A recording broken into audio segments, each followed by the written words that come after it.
Olá, muito boa noite a todos vocês que estão entrando, que vão me assistir e assistir ao Dr. Alexandre hoje à noite para mais uma live do projeto Gente que Brilha. Acabei agora, estou super descansada e esse é um projeto muito legal. Paulina, seja muito bem-vinda, boa noite. Nosso convidado também da noite já chegou, seja muito bem-vindo, Dr. Alexandre Rosentraub. Então, enquanto a gente aguarda aqui uns 1 ou 2 minutinhos, esse é um projeto, esse Instagram, ele tem essas lives semanais. É o projeto Gente que Brilha, a gente está com a mentoria aí já no meio, amanhã tem um bônus com a Neiri, a gente vai falar sobre saúde emocional. Paty França, muito boa noite. Na quinta-feira eu também vou estar com um grupo, na quinta-feira falando sobre saúde financeira. Na semana que vem, um especialista só com esse grupo de mentoria. A gente está trabalhando os 5 pilares. Brendo, muito boa noite. Maria, também muito boa noite. Sejam muito bem-vindos. E um dos pilares, Gabriel também, muito boa noite. E vocês que estão entrando, agradeço a presença de vocês e vamos mandar aí aviãozinho convidando as pessoas para estar participando aqui desse bate-papo muito interessante, muito importante, na verdade, muito mais além do que ser interessante, porque os relacionamentos é o 5º pilar que eu trabalho com o grupo, com a mentoria. A gente vai estar trabalhando com esse tema específico, relacionamentos afetivos em geral. E esse é um pilar extremamente relevante para a nossa saúde. A gente sabe que quando a gente tem relacionamentos, Paty, boa noite, Ana, boa noite, Chico, boa noite, sejam muito bem-vindos. Quando a gente consegue construir relacionamentos saudáveis ao longo da vida, isso é fator determinante para uma vida muito mais saudável fisicamente, emocionalmente, longeva de fato. A gente de fato constrói uma vida com mais significado quando a gente está junto e essas relações são harmônicas, independente do tempo que elas durem, quando a gente está falando de casal. E para tratar sobre esse assunto, João, muito boa noite, para essa live que fala sobre no amor ou na dor, descomplicando com o jurídico. Afinal de contas, a gente vem construindo, desconstruindo relações, namoro, noivado, casamento, separação, divórcio, poliamor, trissal, são tantos tudo de bom. Obrigada, Chico. São tantos os nomes que a gente dá para a forma como a gente se relaciona. Mas será que a gente consegue fazer isso de uma forma mais harmônica, mais segura para todos os lados? Será que namoro é união estável? Isso causa muitas dúvidas, né? Caso eu decida por um processo de separação, para que ele seja mais amoroso, menos doloroso, qual é o segredo? Para falar sobre isso, né, e principalmente a gente até evitar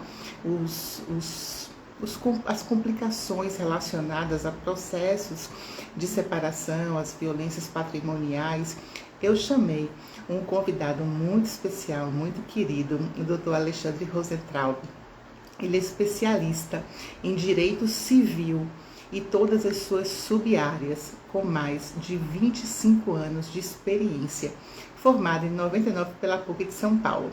Ele implantou a filosofia de atendimento altamente personalizado aos clientes, pessoa física e jurídica, com clareza, abordagens inovadoras e criativas para descomplicar o direito, simplificar. E esse é o objetivo aqui dessa nossa live. Desde 2017, o Alexandre se aprofundou em temas ligados à inovação e startup. Ele foi um dos primeiros filiados à Associação Brasileira de Lautex e Legaltex, ABL2L, conectando as áreas de inovação e tecnologia do direito. E no início de 2018, ele mudou o escritório para o WeWork e ampliou a área de atuação do mesmo para o direito civil, previdenciário, startups e projetos de inovação. Ele procura arejar o cotidiano de uma profissão tradicional com novas ideias e atividades, né? Maior informalidade, linguagem mais acessível, potencializar aí o uso da criatividade, utilização de tecnologias, ferramentas, inteligência artificial, com o objetivo de fazer com que a área jurídica fique mais perto da gente, com que a gente se conecte. Então, boa noite a todo mundo que está entrando para a gente tratar desse tema no amor, na dor. Vamos descomplicar com o jurídico. Deixa eu chamar aqui o meu convidado especial dessa noite. E apresente aí, e a gente já comece a bater esse papo, que ele é muito importante para o nosso dia a dia. Alexandre, seja muito bem-vindo, muito boa noite. Boa noite, doutora Ana Paula. Grande prazer de estar contigo. Que honra, viu? A honra é toda minha poder reencontrá-lo depois de alguns anos, mesmo que seja através da tecnologia, através do virtual, né? Eu sei que você é um especialista nisso, na área do direito. E aí, quando eu falei, meu Deus, eu preciso falar de relacionamentos, que é um dos pontos principais, né, dos atendimentos que eu faço, e eu também trabalho com isso na mentoria, quem eu vou chamar? E aí, pô, tem que chamar alguém que entenda sobre isso e que facilite para que na união, quem não quer, né, gente, se apaixonar, quem não quer se envolver, eu, né, sou uma das candidatas, quem não quer um relacionamento amoroso, que ele dure o máximo possível, mas também se ele não durar, que essa separação seja mais amorosa possível. E aí, eu não consigo, Alexandre, vislumbrar isso no mundo de hoje sem o apoio, sem a assessoria de um consultor jurídico que entenda dessa área. Não como uma questão de desconfiança, mas justamente na construção de um relacionamento saudável, fazer acordos claros, legítimos, sinceros, acho que é o primeiro passo, né? Então, já estou já introduzindo, nem deixei você falar, mas, por favor, fique à vontade. Mas eu concordo 100% contigo, Ana. Primeiro que o direito de família ele é diferente de qualquer outra área do direito, porque ele envolve basicamente o emocional, o afeto, a razão, os sentimentos. Então é muito diferente. Normalmente quem faz direito de família é bastante especializado, é uma área que nós fazemos bastante no escritório já há muitos anos. E o que você disse é perfeito, né, Ana? Tem que ter esse olhar afetivo. O direito foi construindo ao longo do tempo, ferramentas, foi se modernizando, foi se adequando a essa realidade. Hoje, além de conciliação, nós temos mediação, temos constelação familiar, tem que ter um acolhimento, uma visão diferente para esse momento, porque o direito ele é chamado normalmente no rompimento, no final da relação, né? Poucos são as pessoas que têm esse preventivo de fazer com clareza desde o começo quais são os pactos, no namoro, um contrato de namoro, a definição do regime de união estável, ou pensar no casamento, né? Como você disse, o combinado não sai caro. O que é claro, o que é aberto, o que é dialogado faz com que a relação dure mais e que se encerre de uma forma mais harmônica, quando é o caso de encerramento. E aí, pegando o gancho da tua fala, assim, como a gente pode definir as relações afetivas hoje, assim, né? Eu ouço muito falar de, assim, são vários nomes. Assim, na verdade, as coisas mudaram ou existem novas formas de se relacionar. Então, fala um pouquinho pra gente sobre isso. Tudo isso junto, né? Continua muita gente com a união estável sendo mais difundida, acha, não tem mais namoro, não tem mais noivado, tudo é união estável. Não, não é assim. Continua existindo namoro, continua existindo noivado. Tem um caso à parte que é a união estável, que tem outros requisitos, e tem o casamento. São relações diferentes, cada uma com seu espaço, com seu momento. E, além disso, tem as novas relações hoje em dia que já estão aí em voga na sociedade. O direito vai ter que correr atrás para regulamentar conforme for provocado, como o trissal, o poliamor e várias formas de relação que vão... Sempre acontece isso, né, Ana? Normalmente, a realidade vai dando os passos, a sociedade vai mudando e o direito evolui e responde essas perguntas, né? Essas questões sobre trissal, sobre poliamor, como que funciona uma extinção, isso ainda é muito novo para a justiça. Isso vai ser construído ao longo dos anos. A união estável em si já está muito sedimentada, já está regulamentada, já tem lei, já tem decisões, já tem requisitos. Então, o direito vai se modernizando conforme a sociedade muda. E até pegando esse gancho, qual é a diferença hoje, né, na prática, entre o que eu posso considerar namoro e união estável? Essa é uma pergunta. E para quem está nos assistindo e também vai nos assistir, gente, vamos compartilhar, dar coraçãozinho aqui na live. O que é poliamor e o que é trisal? Vamos lá. O namoro ainda é aquela fase que as pessoas estão se conhecendo, normalmente cada um na sua casa, com menores obrigações, menores vínculos. Por exemplo, na união estável, um dos requisitos é que você se apresente como uma família. Independente de morar junto ou não, existem uniões estáveis em que as pessoas moram separadas. Por exemplo, pessoas já com filhos maiores, não querem juntar as casas, mas vivem ali, que se apresentam como família, tem amorosidade, reciprocidade, lealdade, fidelidade, tem os requisitos e é considerado união estável. Não é obrigatório que more na mesma casa, mas é ter essa relação assumida e se apresentar como família. Ter esse intuito de família é um requisito fundamental, né? O trissal é a relação entre três pessoas, seja independente de gênero, e o poliamor seriam mais de três, e também independente, tem diversas configurações. Entendi. E dessas, aqui já tem um comentário, muito legal a live, Ana. Que bom que vocês estão gostando, porque, gente, isso aí faz parte do nosso dia a dia, né?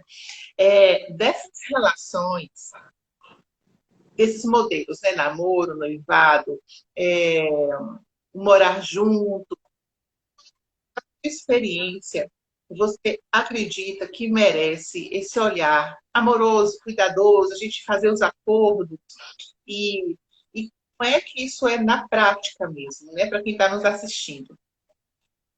Eu acho que as pessoas estão tendo mais abertura para conversar sobre isso, combinar como é que vai ser a relação, principalmente quando começam a morar junto, né?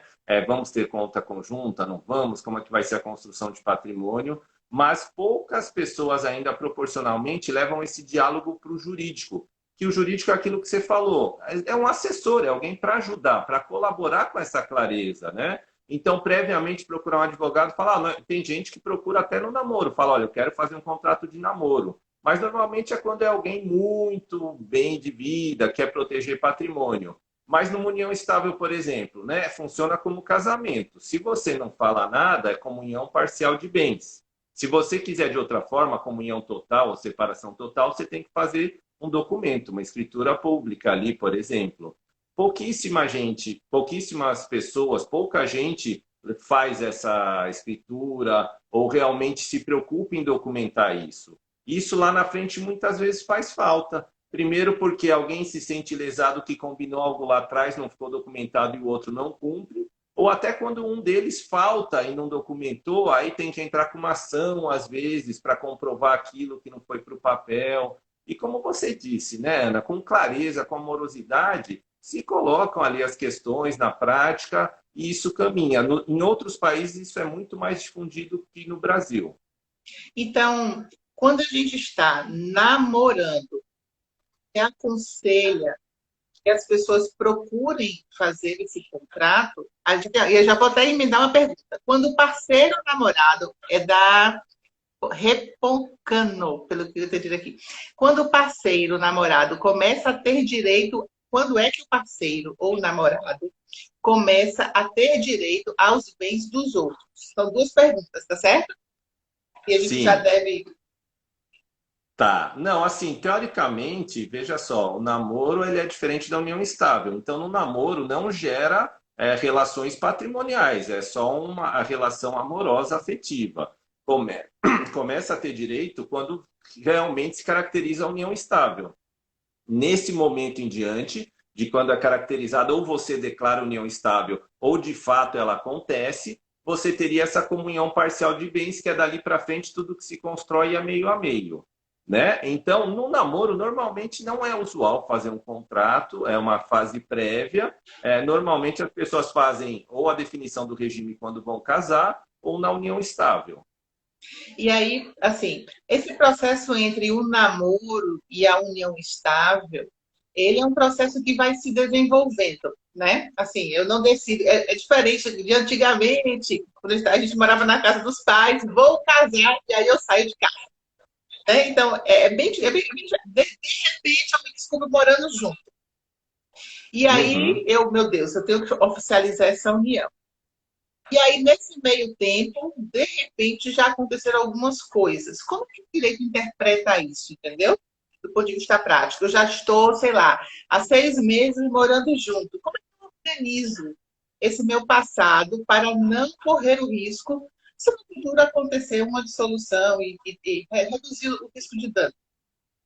Sim, sim, perfeito. É porque é muito tênue mesmo, né, Ana? Às vezes no namoro, é aquilo, um dorme na casa do outro um dia, outro dorme 2 dias cá, e quando que momento deixou de ser só namoro e virou união estável, que um já tem a chave da casa do outro, já se apresenta como um casal, né? Muito tênue mesmo. Eu acho que nesse momento, como você disse, opa, passou 6 meses, nós não pensamos nisso, vamos sentar e conversar? Aí põe no papel isso. Olha, nós tivemos uma relação até aqui, por exemplo, não teve nenhum efeito patrimonial, daqui para frente vai ser de tal forma. Nós queremos crescer juntos na comunhão parcial, ou cada um o que fizer é seu, com a separação de bens. É o momento de sentar, pedir instrução para um advogado, um profissional da área, quais são as formas e adequar a realidade do casal. Quanto mais diálogo tiver, como você disse, né, trazer luz, trazer amorosidade, mais fácil isso caminhar bem ao longo do tempo. Aquela história do combinado não é caro.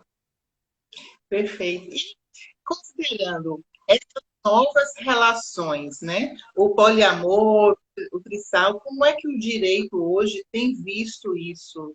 É que ele tem tratado quando as pessoas já moram junto, quando já existe até uma família constituída. Como é que está esse processo, assim? Isso é só uma É, curiosidade.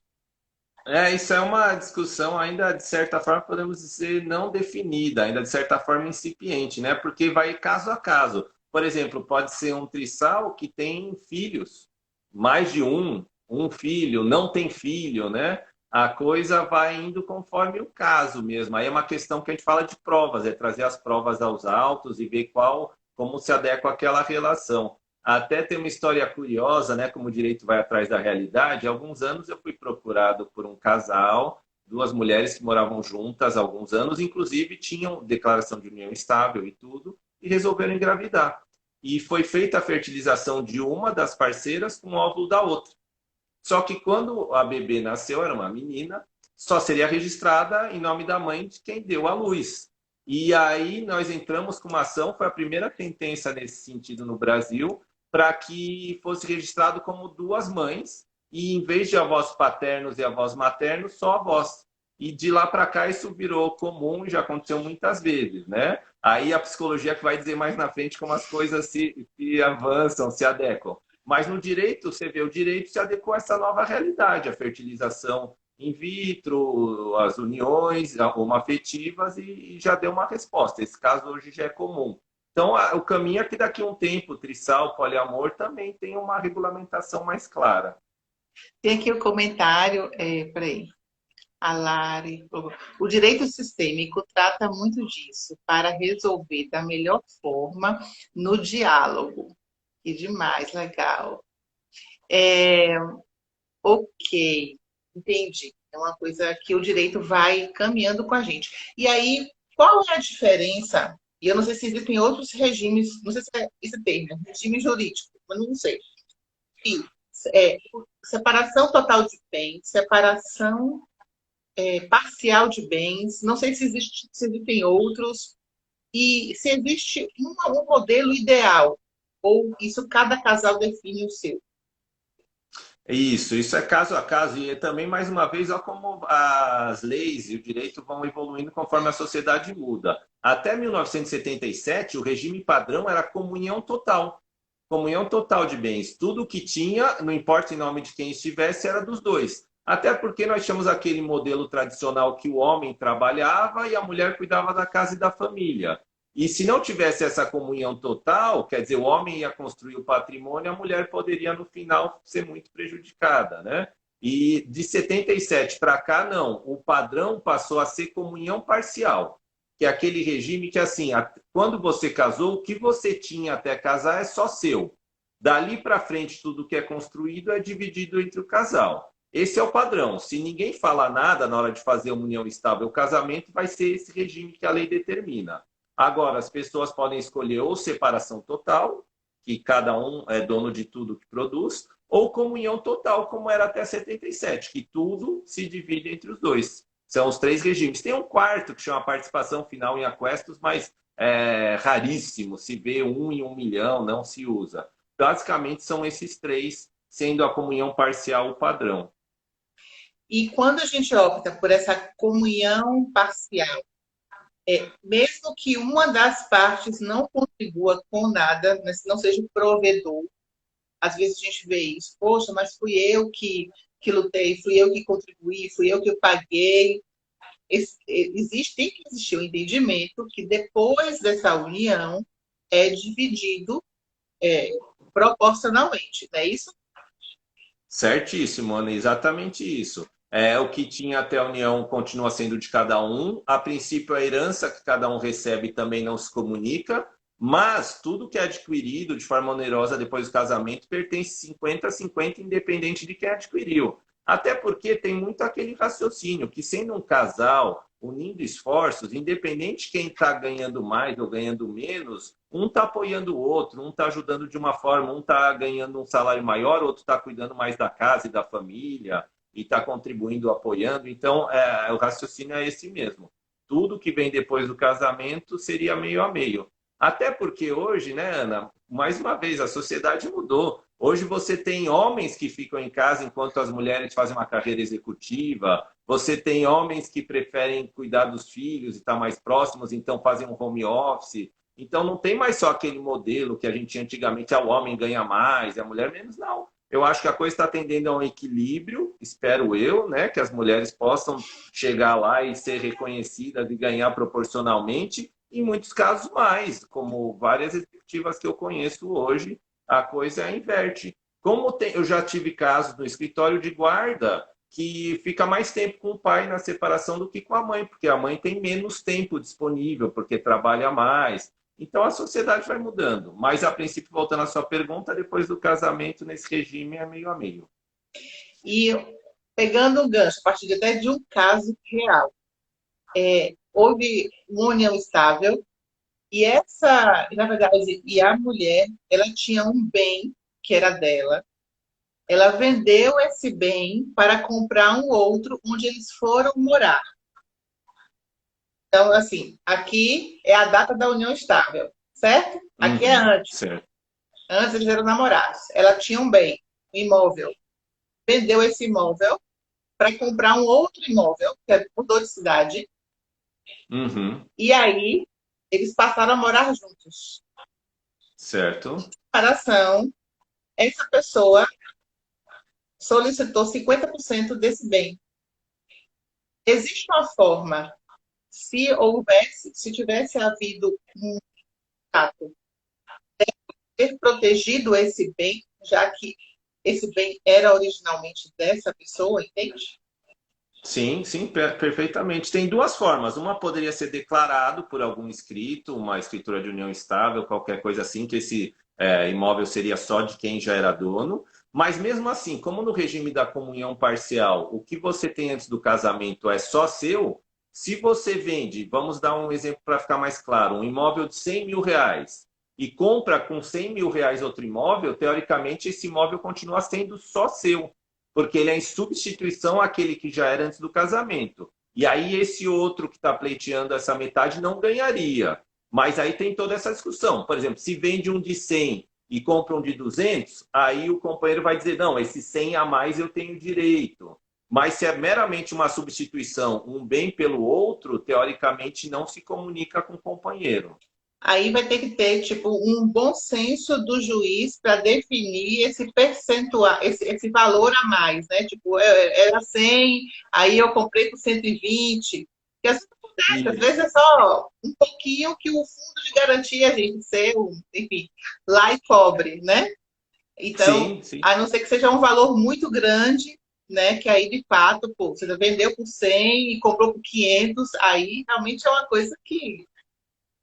Sim, tem toda a razão. E aí a questão de mostrar para o juiz, mostrar, olha, aí é uma questão mais até matemática. Aqui está a certidão de propriedade, eu era dono antes da união estável, aqui eu vendi por 100 e depois da união estável eu comprei outro por 100. Portanto, um substitui o outro e aí não gera direito de meação de divisão.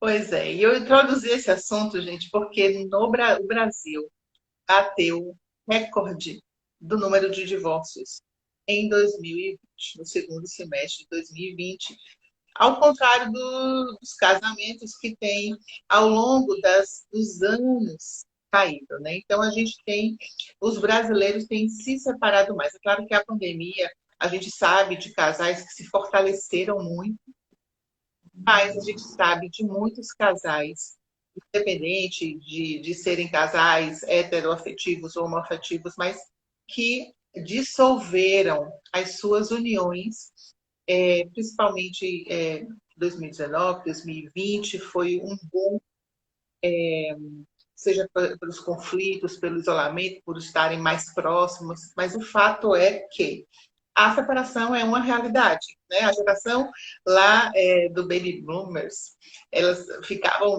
né, assim, eu me caso para sempre. A geração X, né? Ela não, eu já consigo me... eu entendo que essa relação pode ter um tempo. E aí, a gente falou de todo o cuidado, da importância que é a gente ter uma assessoria jurídica para a gente ficar em paz na nossa relação e que ela dure, né? Que se for para sempre, que dure para sempre, né? E que se for durante um ano, 10 anos, 15, que seja em paz. Mas pode chegar o momento da dissolução. Aí eu queria que você falasse um pouquinho a respeito dos primeiros passos para quem não tem acordo, para quem não fez, não se preocupou com absolutamente nada. E nesse momento, eu já vivenciei isso, já conheço diversas pessoas que vivenciam isso.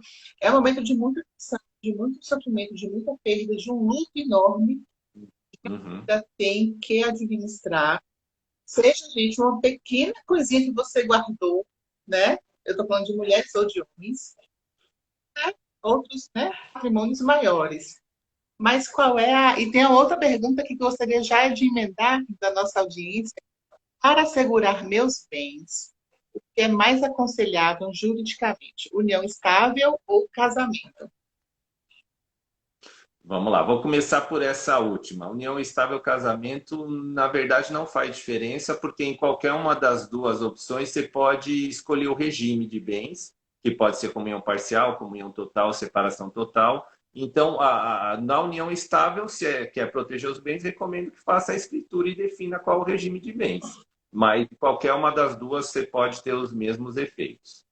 Só uma palhinha no que você falou do número de divórcios, Ana. Sabe que a gente estudou isso, que já vinha da China, e a pandemia começou lá. Lá na pandemia bateu o recorde de divórcios, assim como bateu o recorde de gestações. A gravidez também aumentou muito na pandemia. Aconteceu isso em alguns países da Europa, numa escala menor, e no Brasil também.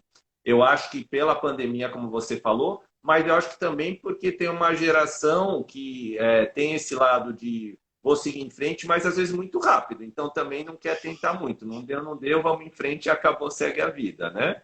Eu acho que esse momento, que é um momento doloroso mesmo, eu já tive minha vida pessoal, mas mais do que isso, já acompanho há 20 anos no escritório. O primeiro passo é tentar o diálogo com o seu parceiro e procurar um especialista em direito de família, não só advogado. Porque normalmente o especialista em direito de família vai ter essa escuta, vai privilegiar te ouvir, ver o psicológico, e primeiro não tem pressa nenhuma, né? Vai deixar o tempo que a pessoa precisa para refletir se quer mesmo separar, de que forma, se quiser reavaliar, reavalia. Mas se não existe documento, não existe nada antes numa união estável, vai ser orientado o que precisa buscar de documentação. O profissional de direito de família ele sempre vai tentar conciliação com o parceiro, com o advogado da outra parte, antes de qualquer coisa. Mais vale 2, 3, 4 meses de negociação que um processo, porque um processo de divórcio você sabe quando começa e nunca sabe quando termina. E eu sempre ouço dos meus clientes, nossa, que desgaste, eu não imaginava que era assim, porque aquilo fica pendurado, não anda, envolve outras pessoas, envolve filhos quando tem filhos. E uma separação ou uma dissolução de união estável sem filhos hoje é tão simples de fazer, pode ser feito em cartório, não precisa nem de processo, desde que exista acordo entre quem está se separando, né? Então, esse é, eu diria que o primeiro passo, além de conversar com seu parceiro, é procurar um especialista, expor a situação e entender tudo isso, quais são os passos, quais são os documentos, quais são as formas, e sempre tentar uma conciliação, evitarmos o litígio.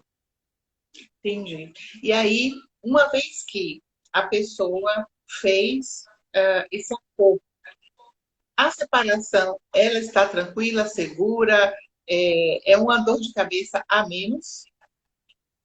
Sem dúvida, Ana. A partir do momento que seja num processo que o juiz homologa lá, dá um ok dele em sentença, ou no cartório que vai lá, assina a escritura junto com o tabelião, aquilo está resolvido. Só vai voltar a se discutir alguma coisa em casos excepcionais. Por exemplo, alguém não pôs um bem que tinha lá, escondeu. Tudo bem, mas o que foi definido ali está acabado. O que se discute, pode se discutir no futuro, é mudar o regime de visita dos filhos, os filhos cresceram, muda, é mudar a pensão, alimentos, precisa mais, precisa menos e tal, mas toda a questão patrimonial, o nome, tudo isso, uma vez assinado, está resolvido. Aqui tem um comentário da Cissa, no começo do relacionamento meu bem para lá, meu bem para cá. No final meus bens para cá, meus bens para lá, meus bens para cá, enfim. Isso é um ditado antigo, conhecido. Começa com o meu bem e termina com meus bens. Eu achei que foi extremamente esclarecedor, né, essa live, esse conteúdo. E o que você poderia, Alexandre, para a gente ir fechando, recomendar a quem está nos assistindo, quem vai assistir aí gravado, para a gente fazer, para a gente se unir, ou caso a gente se separe, sem descomplicar, né? Da forma mais Sim, simples. mais simples. Né, eu gosto, você sabe que eu acompanho o seu trabalho há muito tempo. Eu gosto muito dessa sua forma clara, objetiva, amorosa de colocar as coisas. Isso faz toda a diferença para quem está nos vendo, nos assistindo. E eu creio que é o que você foi falando ao longo da live, né? É ter amorosidade, ter a clareza, privilegiar o vínculo. E dentro dessa clareza, para descomplicar, é deixar a coisa combinada. E o combinado, como combinado não sai caro, pôr no papel mesmo. Nem que falar, não, algumas coisas são pessoais, vamos escrever aqui entre nós, mas escreva. Porque, como você disse, a relação pode durar um ano, como pode durar 10, com 15, e muitas vezes não é por maldade, o outro esquece o que foi combinado, ou confunde, ou o tempo passou. Então, põe no papel o que é mais relevante, o que é combinado, pensar bem quando for escolher o regime de casamento. Inclusive, hoje em dia, a lei nos dá a possibilidade de mudar o regime de casamento durante o casamento, desde que não prejudique um terceiro, você pode mudar. Então, se eu casei por separação de bens daqui a 3, 4 anos, não, nós estamos construindo junto, não tem mais sentido, vamos para a comunhão parcial? Pode entrar com pedido, nós fazemos o pedido e o juiz altera. Então, é ter essa clareza, esse diálogo, sempre com base na amorosidade, e tentar, numa eventual ruptura, num eventual término de relação, ir pela mesma linha. Quer dizer, eu fiquei com aquela pessoa há 5 anos, 10 anos, 15 anos, não virou inimigo do dia para a noite. Vamos tentar conversar e terminar numa boa também, com a assessoria de alguém que entende, que pode orientar os dois. Eu já fiz muitas separações consensuais que eu fui o único advogado dos dois. Os dois conversavam e resolvemos e assinamos juntos. Hoje em dia, Ana, quando tem esse consensual, é tão simples, simples a ponto de faz-se uma petição, junta os documentos, cada um assina e nem precisa mais ir ao fórum. O juiz homologa, acabou, desde que seja consensual. Então é possível descomplicar, é possível fazer de uma forma muito menos dolorida para todo mundo, né? Fantástico, fantástico. Gente, eu não poderia ter escolhido, né, o assessor, uma pessoa melhor para tratar desse tema, porque eu espero muito em breve estar né, contactando você para cadê o meu, cadê o meu documento para o meu próximo relacionamento, porque o meu próximo e espero o último. Mas a gente precisa disso, gente. É amor e respeito com a gente e com o nosso parceiro ou parceira, enfim, eu não sei qual é a sua escolha, ou parceiros, né? A gente está vivendo agora em uma sociedade que se declara, que se afirma de diversas formas. Então, muito obrigada mesmo pela sua presença clara, simples, explicada, objetiva, acessível e a quem eu recomendo a todo mundo seguir o Instagram do Alexandre, todo o conteúdo que ele tem produzido aí no canal, no site, e uma pessoa extremamente, eu falei, né, do currículo dele, extremamente competente, com bastante experiência, enfim, descomplicado, acessível, isso que a gente precisa. Simplicidade, né? Na palma da mão. Qual é o seu Instagram, Alexandre? Pede para o pessoal, fala como você está com aparência leve, ela é bonita, continua assim, obrigada. Obrigada, muito obrigada. Eu estou falando de amor, eu estou falando de amor e esperança, Mas obrigada. tá mesmo. Mas tá mesmo. O meu Instagram é doutor, abreviatura, doutor Advocacia SP, tudo junto. E o site é doutoradvocacia.com.br. Ana, de novo quero agradecer o convite, foi uma honra estar contigo. Sempre que precisar, agradeço a audiência, viu? Boa noite. Boa noite a todo mundo. Tchau, gente. Tchau, Alexandre. Tchau, boa noite.